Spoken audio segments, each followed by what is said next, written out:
What's going on there, guys? We back with another one. We got to talk about Kyrie Irving a little bit today and his article in the New York Times, where he talked about what has transpired over the last few years after, he didn't take that injection that everyone was supposed to take to continue playing. And a lot of people had some things to say about Kyrie Irving across the board.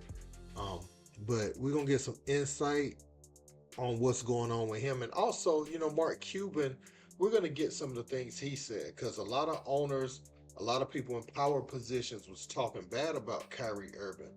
But we've got everything that Mark Cuban has said about Kyrie since he's joined Dallas. They even made it to the NBA Finals. He's over there with the Anta brand, signed his father as the first person, on his brand. So let's look at what Kyrie said first and foremost. He was talking about having to get additional security after receiving unaliving threats from people. And it says it led to unalived threats and it led me to having more security. And it led to me having to deal with associating my family in public places because we were unsure of what the response was going to be. And once I think I started just being fearless, where I can have any conversation with anyone and we can sit down and converse, I don't mind that. But no one does that. And when people are just at home and typing away and writing away, again, I'm not downplaying it. It's just that I felt unfairly treated. And again, I take my accountability, but I've been able to learn from it. So, people out here wanting to harm Kyrie Irving, that's absolutely ridiculous. And this comes from a narrative that was painted about him. And you had analysts on TV saying that he needed to retire and he don't need to play no more.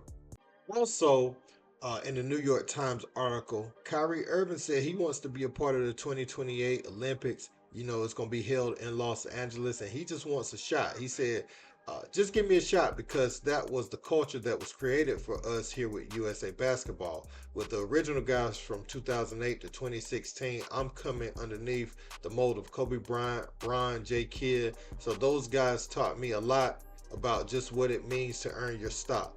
I'm definitely planning on it for 2028. God willing, I'm healthy. Yeah, for sure. So Kyrie wants to be on the Olympic team. We already saw what happened with Jaylen Brown. So those will be two people we will be looking to see if they get selected for the team. We know the politics at play and some of the things that may be going on behind the scenes, but we'll have to see. But let's check out what Mark Cuban said because everybody's painting this guy as such a bad guy. We're going to get some insight from someone who's actually there, someone who took a flyer on Kyrie when everybody was saying this, that, and third.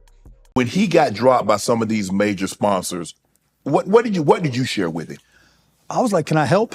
And obviously, when it comes to shoes, which is big money off court, Yeah. we got Nico Harrison right there, right? And so Nico gave him a lot of guidance and support. He had talked to him and worked with him at Nike. So Nico was great. And, I talked to Kai about business and he was just like, Mark, I just want to be myself, lead the way I want to lead and be creative.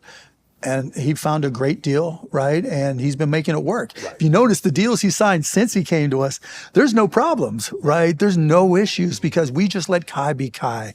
And when you do that, good things happen. This offseason, Kyrie Irving, 3 years, 126. Yep. What was the negotiations like with him and what is your relationship with him? Obviously, he gets a hard, yeah, he gets a bad rap for, stuff sometimes out of control. Sometimes it's just him being him. But what has your relationship and experience been with him since he's been love here? him. I mean, it wasn't really much of a negotiation. It was like, tell us when you're ready, right? And, you got to, talk to other people, do what you got to do. But we're here ready for you. And I love Kai. I say this all the time. Kai's the dude that you become friends with in college that when you're sitting around in the dorm room, or just chilling in your place, he's going to get into a deep conversation no matter what. Yeah. You could all be talking sports and Kai's going to ask you, what's this really mean? Yeah. What's this really mean to you? What's in your heart?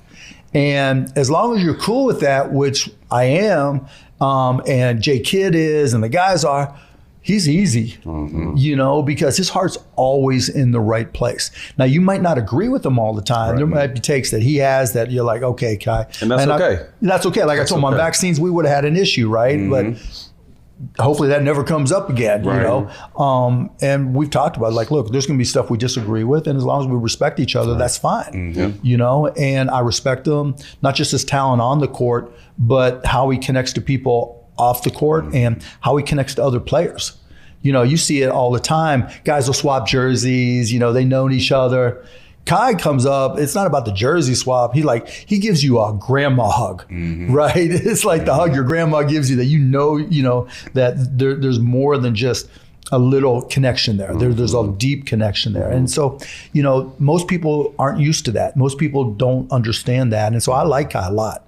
You made one of the controversial moves as of late in the NBA, and going out to get Kyrie Irving. Like, what was the thinking behind process of going to get things. Kyrie? One, when you watch Kai back then and now, after any game, he's hugging five guys. It's not like high five, quick hug, walk off the court. He's hugging you like you're related. And when you talk to people around him before we did the deal, nobody disliked him. Everybody loved him. When you talk to teammates, you know, current and former, loved him, right? And when you asked them what the issue was, it was like, well, you know, media, you know, and Kyrie's just a caring guy, and sometimes he lets that heart come through, and the media doesn't appreciate it. I'm like, shit, I can deal with the media. This is Dallas. I've grown up dealing with the media. I'll take all those bullets like I've done for other guys. Let me just tell you, I love Kai to death. You know, the more I talk to him, he's got a heart of gold, right? And he cares about too many things, right? If he's got a problem, it's like he's too caring about too many things. You know, there's certain people, when you hug them, you feel who they are. So as you can see, his current owner, Mark Cuban, is saying something totally different than the narrative that's out there about Kyrie Irving. And there's no coincidence it's the same guy that tried to help Delonte West, because the time that we seen Mark Cuban help Delonte West, it was actually revealed that he tried to put him back into rehab, and it's been more than what we've seen. You know what I'm saying? It wasn't just that one time.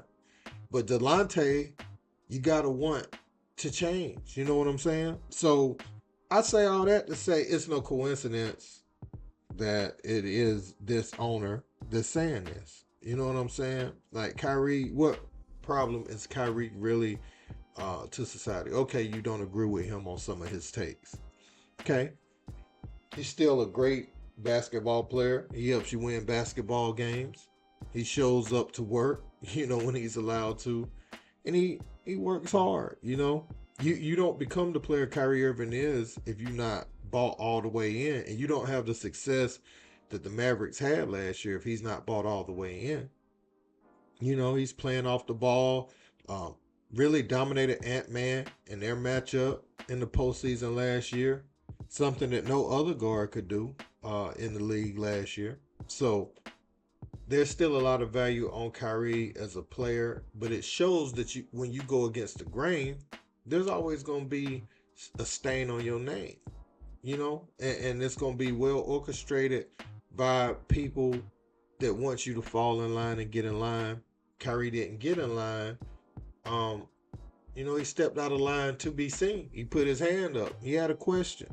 You know what I'm saying? Basically, like, if I could just put it in metaphorical terms, you know, he ain't just going. He ain't going for whatever you say just blindly. He has his own opinions, thoughts, you know, that resonate with him as well. So I just want to put that out there and share that. You can check it out in the New York Times, the full article. But yeah, man, they talking about doing something to Kyrie and all that. That's ridiculous, man. But let me know what you think in the comments. Don't forget to like, share, and subscribe. Till next time. Peace.